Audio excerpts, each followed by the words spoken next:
Welcome to our video lecture of strategies for understanding and addressing client resistance.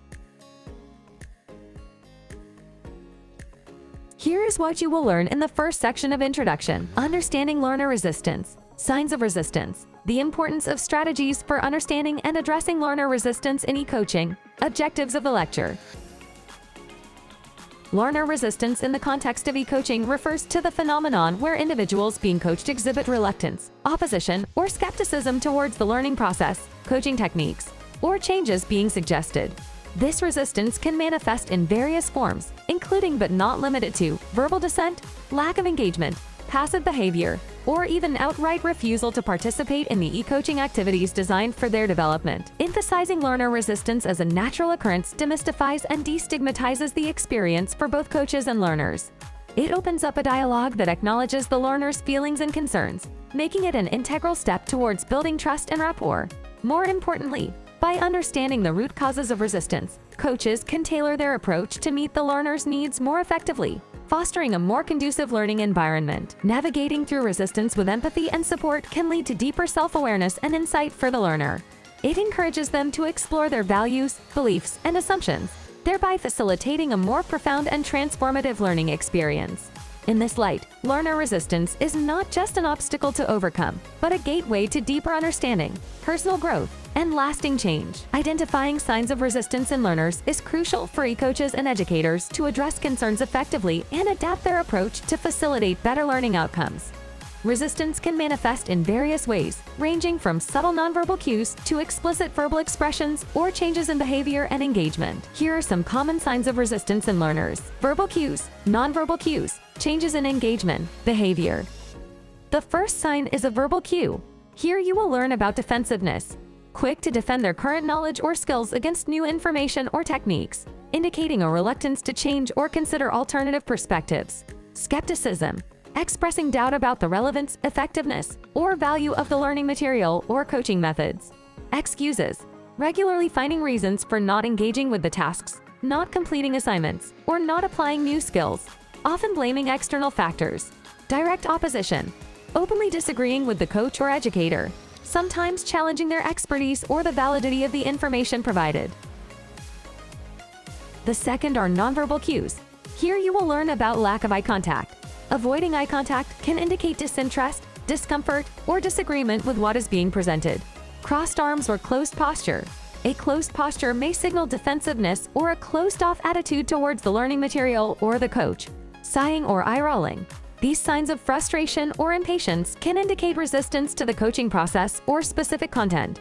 Minimal participation, showing reluctance to participate in discussions, activities, or exercises, often observing rather than engaging. The next are changes in engagement and behavior. Here are typical signs like decreased participation, a noticeable drop in participation levels, from actively engaging in sessions to minimal or no involvement. Lack of follow-through, failing to complete assignments, not applying learned skills in practice, or ignoring action plans agreed upon in e-coaching sessions. Withdrawal, physically or emotionally withdrawing from the e-coaching process, such as attending less frequently, showing disinterest, or not responding to communication. Increased absenteeism, missing sessions more frequently without valid reasons or prior notice, indicating a lack of commitment to the learning process. Recognizing these signs early allows e-coaches to address and explore the underlying causes of resistance, opening pathways to adjust their strategies, rebuild trust, and realign the e-coaching process with the learner's needs and motivations. It's essential to approach these signs with empathy and curiosity rather than judgment, creating a supportive environment where learners feel understood and valued. Strategies for understanding and addressing learner resistance in e-coaching requires a thoughtful, empathetic approach that respects the learner's perspective while guiding them towards openness and engagement. Let's start with strategies for understanding learner resistance. Here you will learn about active listening and empathy. Practice active listening by giving learners your full attention, acknowledging their feelings, and reflecting back what you've heard to ensure understanding. Show empathy towards their concerns and fears. Recognizing and validating their feelings can help break down barriers of resistance.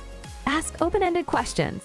Encourage learners to express their thoughts and feelings by asking open-ended questions that prompt deeper reflection and discussion. This can help uncover the root causes of their resistance and provide insights into how to address them. Create a safe learning environment.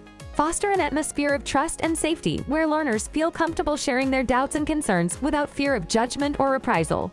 Emphasize confidentiality and the non-judgmental nature of the coaching relationship. Acknowledge and normalize resistance. Acknowledge that resistance is a natural part of the learning and growth process. Normalizing it can help reduce the learner's anxiety and defensiveness.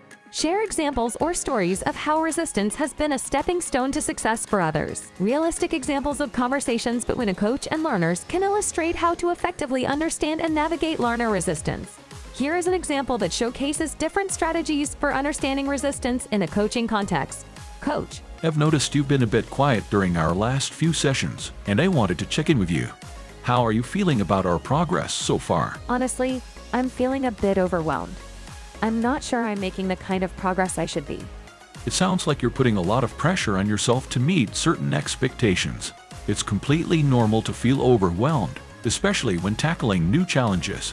Can you tell me a bit more about what's been the most overwhelming part for you? I guess I'm just not confident in my abilities. I'm afraid of failing and disappointing you and myself. I appreciate your honesty, and I want you to know that it's okay to feel this way. Remember, learning is a journey, and it's about growth, not perfection.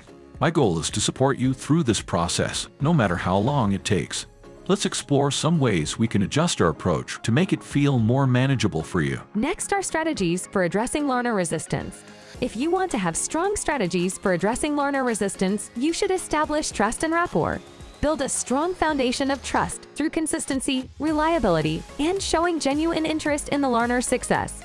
Rapport is critical for encouraging openness and willingness to engage in the coaching process.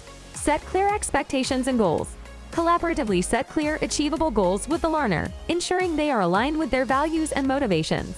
Be transparent about the coaching process, what can be expected from it, and the roles both the coach and learner play. Incorporate flexibility in coaching methods. Adaptability. Be willing to adapt your coaching style and the content to better suit the learner's needs and feedback. Variety. Use a variety of teaching methods and materials to keep the learning process engaging and to accommodate different learning preferences. Encourage open communication. Safe space. Create a safe, non-judgmental space for learners to express their thoughts, fears, and resistance. Feedback loop. Establish a continuous feedback loop, encouraging learners to share their thoughts on what's working and what's not. Foster self-reflection. Reflective practice. Encourage learners to engage in self-reflection to identify their own resistance triggers and understand their learning habits. Growth mindset. Promote a growth mindset, emphasizing the value of challenges and mistakes as opportunities for learning and development. Address emotional barriers. Acknowledge fears. Recognize and address any fears or anxieties that may be contributing to the resistance. Support mechanisms. Provide support and strategies for managing emotions related to learning and change. Here's an example conversation that illustrates how an e-coach might address learner resistance by incorporating strategies such as collaborative goal setting, empowerment, and providing constructive feedback. This conversation aims to move from understanding the learner's resistance to actively engaging them in overcoming it. Coach: I've noticed some hesitation about the new techniques. What if we try a small experiment with one of them, just to see how it goes? I'm skeptical, but I guess trying something small won't hurt. Perfect. Let's pick one aspect you're curious about. We'll test it for a short period, then review the results together. It's all about finding what works best for you. Okay, I'm willing to give it a shot. I'm interested in seeing if it really can make a difference. Great. We'll set up a specific goal and check in after 2 weeks. Your honest feedback will guide us. Are you ready to start planning? Yes, let's do that. Thanks for making this feel manageable. This streamlined conversation focuses on moving forward by addressing resistance with a practical, trial-based approach, emphasizing collaboration, experimentation, and open feedback. By employing these strategies, e-coaches can effectively understand and address learner resistance, transforming it from a barrier into an opportunity for growth and development. The key is to approach resistance with patience, empathy, and a willingness to adapt, creating a supportive environment that encourages learners to overcome their hesitations and fully engage in the e-coaching process. Let's summarize the key objectives of the lecture. The objectives of discussing strategies for understanding and addressing learner resistance in e-coaching are multifaceted, aiming to equip e-coaches with the knowledge, skills, and tools necessary to navigate this common challenge effectively. Throughout this video lecture, we explored various strategies for understanding and addressing learner resistance in e-coaching. Here's a summary of the key objectives discussed. Understand the nature of learner resistance. Recognize resistance as a natural and often beneficial part of the learning process. Identify the various forms and manifestations of resistance in learners. Identify causes of resistance. Explore the underlying reasons behind learner resistance, including psychological, emotional, and situational factors. Implement strategies for overcoming resistance. Apply practical strategies and techniques to address and reduce resistance, including motivational interviewing, personalized learning plans, and adaptive coaching methods. Empower learners. Empower learners to take an active role in their learning process, making decisions and setting goals that align with their values and motivations. Evaluate and adjust coaching approaches. Continuously evaluate the effectiveness of different strategies in overcoming resistance and be willing to adjust coaching approaches based on learner feedback and outcomes. Build professional knowledge and skills. Commit to ongoing professional development to stay informed about the latest research, strategies, and best practices in coaching and learner resistance. Thank you for your engagement and attention. To further expand your skills and knowledge, please join us in the next video lecture, which will delve into more advanced e-coaching. Looking forward to seeing you in the next session. Happy coaching!